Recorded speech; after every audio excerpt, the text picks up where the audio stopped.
श्री महाप्रज्ञ गुरवे नमः।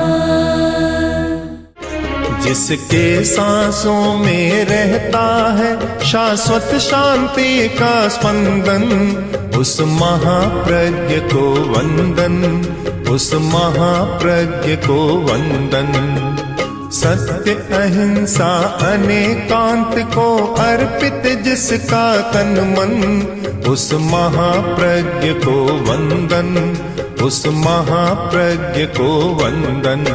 जिसके सांसों में रहता है शाश्वत शांति का स्पंदन, उस महाप्रज्ञ को वंदन, उस महाप्रज्ञ को वंदन।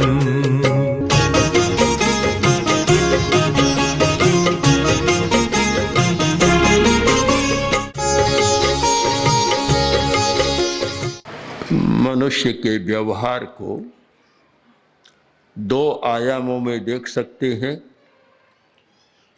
एक क्रियात्मक व्यवहार और दूसरा प्रतिक्रियात्मक व्यवहार। जब तक वह द्वंद्वों की परिधि में रहता है, तब तक उसका व्यवहार प्रतिक्रियात्मक अधिक हो जाता है। जो व्यक्ति द्वंद्वातीत चेतना में चला जाता है, उसका व्यवहार क्रियात्मक रहता है और वह क्रियात्मक व्यवहार ही एक प्रसन्नता का वरदान देता है। हर्ष और शोक सब परिचित है। प्रसन्नता को बहुत कम लोग जानते और बहुत कम ऐसे भाग्यशाली लोग हैं जिन्हें प्रसन्नता का वरदान प्राप्त है। सबसे बड़ा वरदान है ये, जीवन की सबसे बड़ी उपलब्धि है जो प्रसन्न रहना जानता है। हर्ष और शोक ये सारे द्वंद्वों के साथ चलते हैं। अध्यात्म शास्त्रों में, मंत्र शास्त्रों में, तंत्र शास्त्रों में कुछ द्वंद्वों का उल्लेख है। लाभा लाभे शुभे दुखे, लाभ और अलाभ का एक द्वंद्व है। सुख और दुख का एक द्वंद्व है। जीविये मरणे तहा, जीवन और मरण का एक द्वंद्व है। तहा मानाव माणेशु, मान और अपमान का भी एक द्वंद्व है। सत्कार और असत्कार, निंदा और प्रशंसा का एक द्वंद्व है। ऐसे अनेक द्वंद्व है, युगल है, जोड़ी है और मनुष्य इनको जी रहा है। अच्छा संवाद मिला कि आज इतनी अधिक बिक्री हुई कि आज तक नहीं हुई और बहुत आर्थिक लाभ हुआ है। आदमी खुश हो गया। इसे प्रसन्नता नहीं कहना है। अगर प्रसन्न कहोगे तो गलत हो जाएगा। खुश हो गया, हर्ष हुआ उसके मन में। हृष्ट शब्द आता है आगम साहित्य में, संस्कृत में भी है। हठ टूठा, हृष्ट तुष्ट हो गया, हृष्ट हो गया यानी हर्ष से आप्लावित हो गया, मन हर्ष से भर गया। यह हर्ष एक द्वंद्व से पैदा हुआ है। लाभ हुआ इसलिए हर्ष हो गया। 6 महीना के अंतराल में संवाद मिला कि आज दुकान में डकैती हो गई और बहुत भारी कीमती वस्तुएं चली गई। दुख हो गया। जब मिला था तो हर्ष हुआ, चला गया तो शोक हो गया। हर्ष और शोक यह द्वंद्व है और इस द्वंद्व का जीवन सब लोग जी रहे हैं, कभी राजी और कभी नाराज, कभी खुशी होती है, कभी दुख हो जाता है, कष्ट होता है। यह द्वंद्वात्मक दुनिया का एक द्वंद्व, और जिस द्वंद्व में सब लोग जी रहे हैं। द्वंद्वात्मक चेतना में जीने वाला कोई प्रसन्न नहीं रह सकता।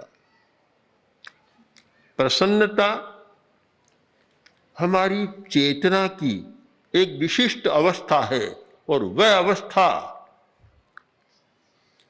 कि जहां आंतरिक आनंद की अनुभूति है, जहां कोई कष्ट नहीं है, उसका प्रतिपक्ष नहीं है।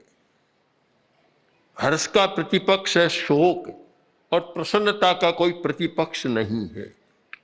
अगर आप उदासी को माने तो उदासी उसका प्रतिपक्ष नहीं हो सकता।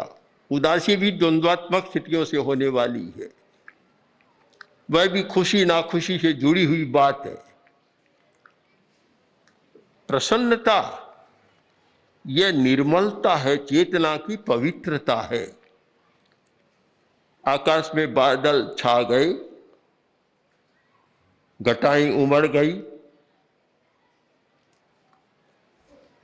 आकाशम आच्छन्नम, संस्कृत में लिखा जाएगा आकाशम आच्छन्नम, आकाश ढक गया, आच्छन्न हो गया। बादल चले गए, घटाएं चली गई, अब कुछ भी नहीं है, आकाश एकदम उजला हो गया। हम कहेंगे प्रसन्नम आकाशम, आकाश प्रसन्न हो गया। यानी बाहर से कुछ आया था, इसलिए आकाश आच्छन्न हो गया। जो बाहर से आया था वह चला गया, तो आकाश प्रसन्नम आकाशम, आकाश प्रसन्न हो गया। यह उसकी प्रसन्नता है, प्रसन्न है।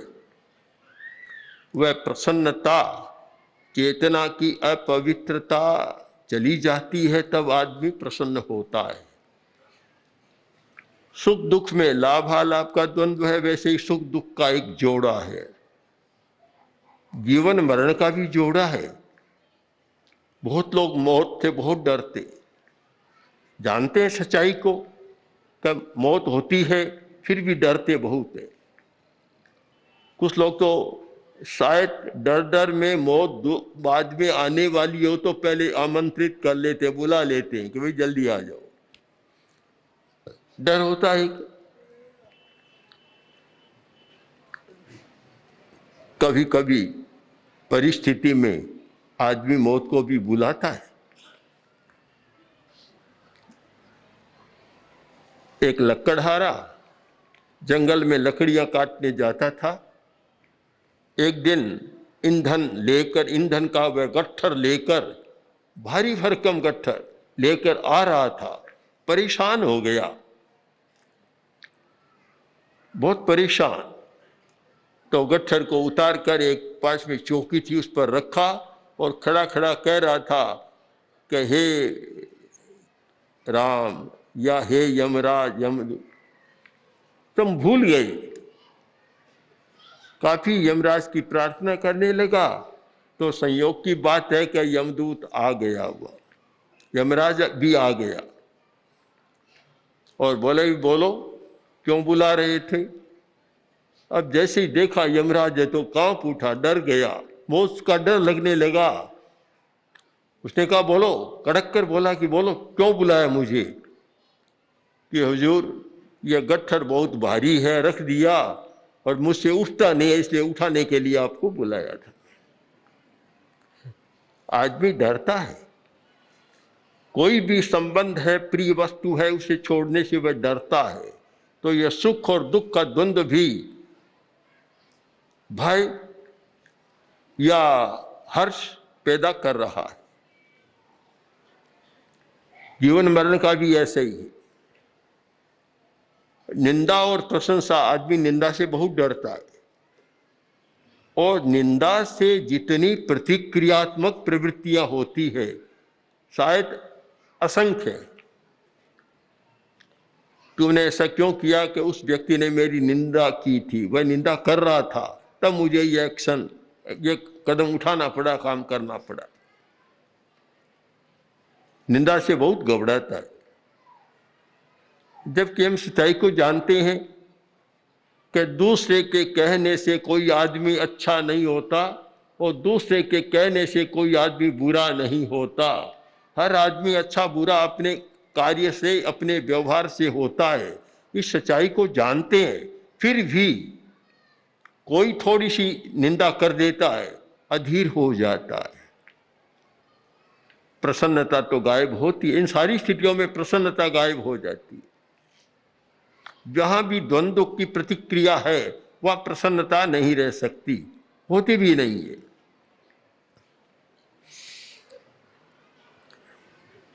मान और अपमान की भी यही स्थिति है।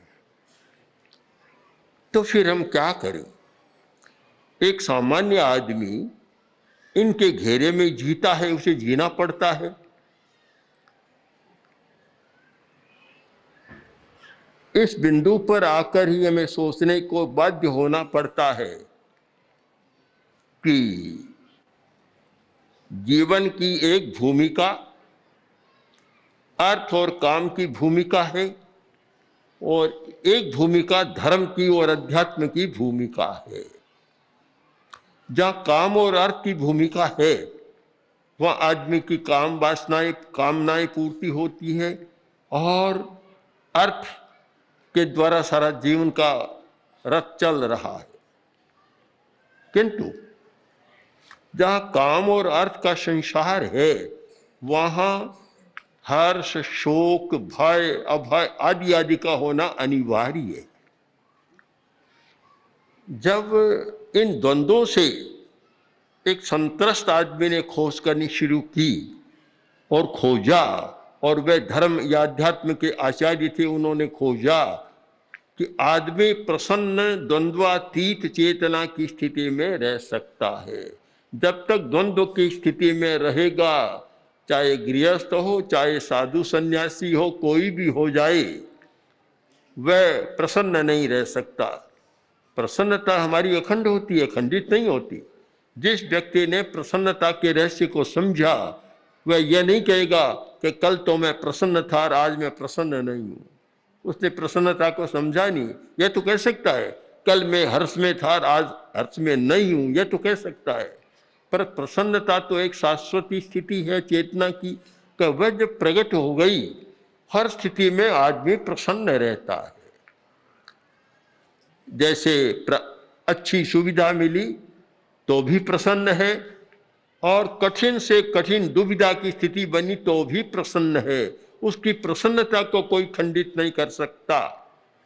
एक छोटा बच्चा, उसने अपनी ही बहन को इसे मार डाला। तो 5 वर्ष 7 वर्ष का बच्चा था। तो उसने पूछा गया जब न्यायालय में कि तूने ऐसा क्यों किया, कि मैंने ऐसा टीवी में देखा था कि एक आदमी मारता है, कैसे मारता है, मुझे अच्छा लगा, मैंने वह कर दिया काम।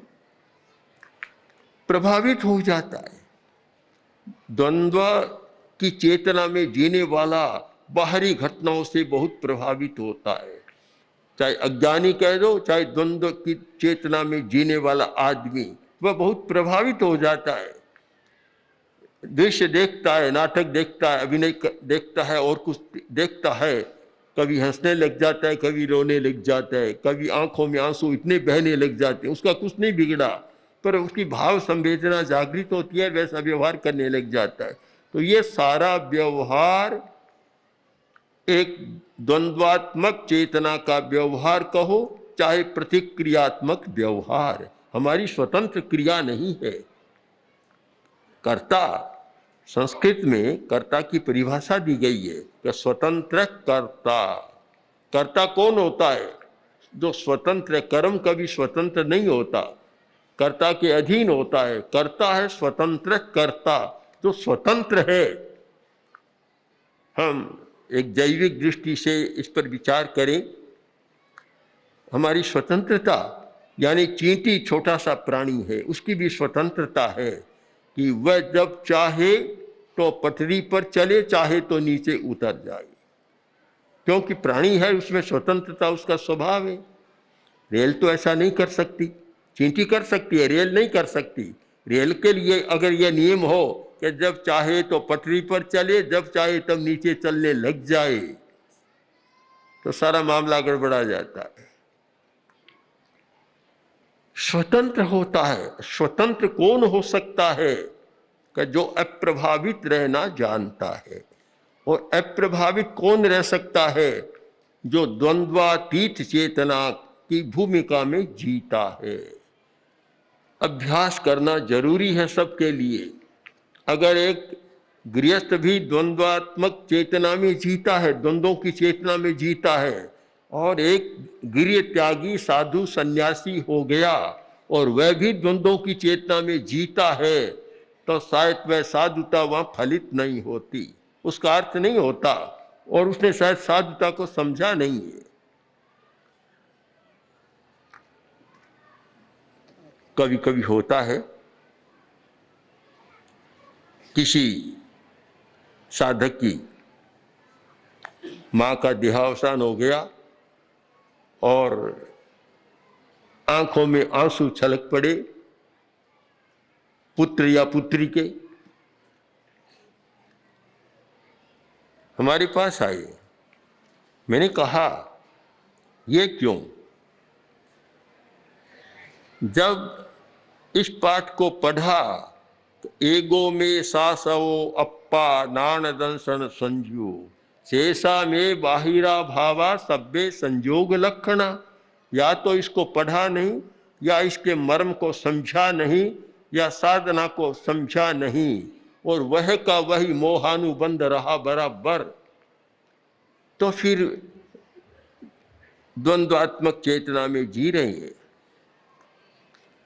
अगर साधु साध्वियों में, सन्यासियों में जो गृह त्यागी हैं, उनमें भी यह सुख दुखात्मक संवेदना एक गृहस्थ की भांति चलती रहे, तो फिर भेद रेखा खींचना बड़ा कठिन है। केवल बेस अलग है, यह तो खींचा जा सकता है, यह रेखा खींची जा सकती है, बेस अलग है, पहचान अलग है, नाम अलग है, ये तो हो सकता है। पर साधुता और गारहस्थ्य, इन दोनों के बीच में भेद रेखा खींचना बहुत कठिन हो जाता है। हम इन शब्दों पर ध्यान दें। द्वंद्व चेतना और द्वंद्वातीत चेतना। अगर वीतराग साधना करना है, वीतरागता की दिशा में जाना है, तो द्वंद्वातीत चेतना में जीना होगा। और जब तक द्वंद्वों की चेतना में जिएंगे तो फिर वीतराग को थैले में या पेटी में किसी में बंद कर और संदूक को भीतर रख देना चाहिए। कुछ हो नहीं सकता। बहुत गहराई से विचार करें। मैं फिर उन शब्दों को दोहराना चाहता हूं। क्रियात्मक चेतना और प्रतिक्रियात्मक चेतना। सब चिंतन करें कि मैं क्रियात्मक चेतना से कितना काम करता हूं और प्रतिक्रियात्मक चेतना से कितना काम करता हूं। जब क्रियात्मक चेतना से काम होता है, वह हमारा व्यवहार एक पवित्र व्यवहार होता है। जब प्रतिक्रियात्मक चेतना से होता है, अच्छा नहीं होता। किसी साधु ने किसी साधु से कहा कि गृहस्थ के घर जाओ और पानी लेकर आ जाओ। पानी लेकर आया तो आधा तो भूमि शरणम, नीचे झूल गया, कपड़े गीले हो गए।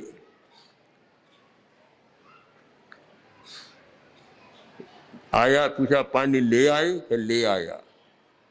कितना है? दिखाया तो इतना खाली क्यों लाए? कि नहीं लाया तो पूरा भरा था, पर नीचे गिर गया, धुल गया, कपड़े गीले कर लिए। क्यों? तो सरलता से बोला कि मेरा मन तो था नहीं, मुझे भेजा गया, मन में प्रतिक्रिया हो गई। प्रतिक्रियाएं होती है।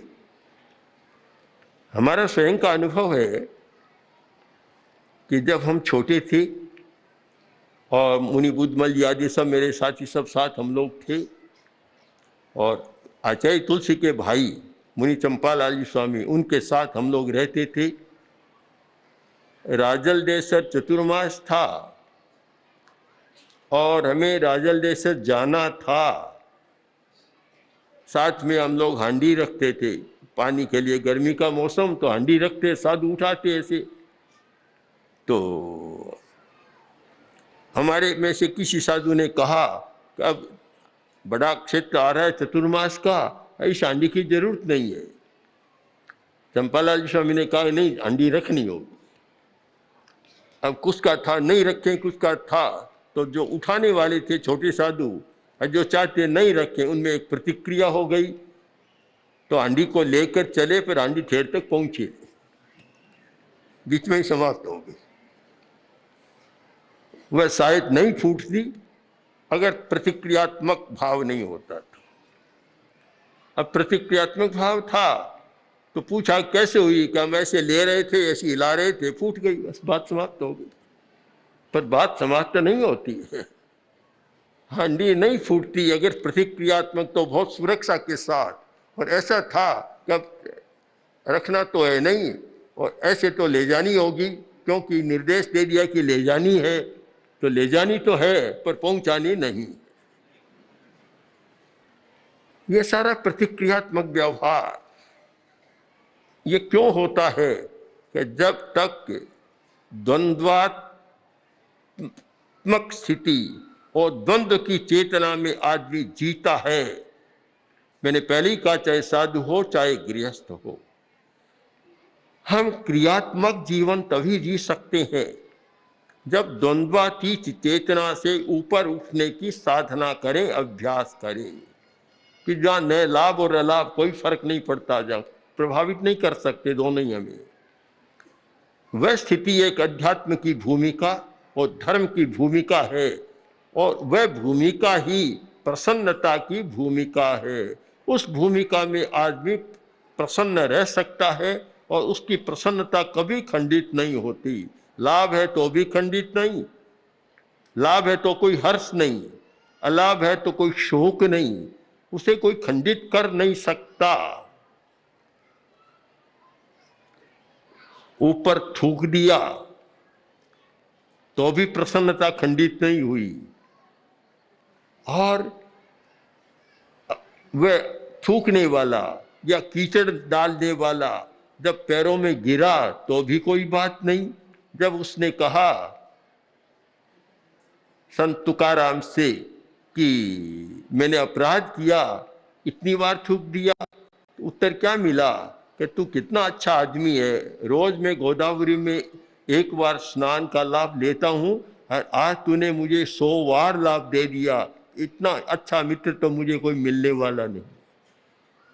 ये प्रसन्नता की बात टूटी नहीं, कोई खंडित नहीं कर सका, कारण कि वह प्रसन्नता द्वंद्वातीत चेतना से उपस्थित है। हम बहुत साफ समझ लें कि हर्ष शोक आदि द्वंद्व है, ये द्वंद्व की चेतना से उपस्थित हैं। हर्ष प्रसन्नता द्वंद्वातीत चेतना से उपस्थित है। इसलिए हम जब व्यवहार के बारे में चर्चा करें तो इस बात को न भूलें कि अच्छा व्यवहार उस व्यक्ति का हो सकता है जो प्रतिक्रियात्मक जो व्यवहार है उसको कम करने की साधना करता है और क्रियात्मक व्यवहारों की, क्रियात्मक प्रवृत्तियों का विकास करता है। इस भूमिका पर आए तो प्रसन्नता उसकी अखंड रह सकती है। और हम ऐसी साधना करें कि इन द्वंद्वों में जीते जीते काफ़ी समस्याएं पैदा हो गई, अब द्वंद्वातीत चेतना में जाकर उसकी साधना कर वो स्वतंत्र कर्ता का अपना जो स्वरूप है उसको पहचाने और वैसा व्यवहार करें जिससे हमारी स्वयं की प्रसन्नता कभी खंडित न हो और हम दूसरे की प्रसन्नता को भी खंडित करने में निमित्त न बने। ओम अर्हम्।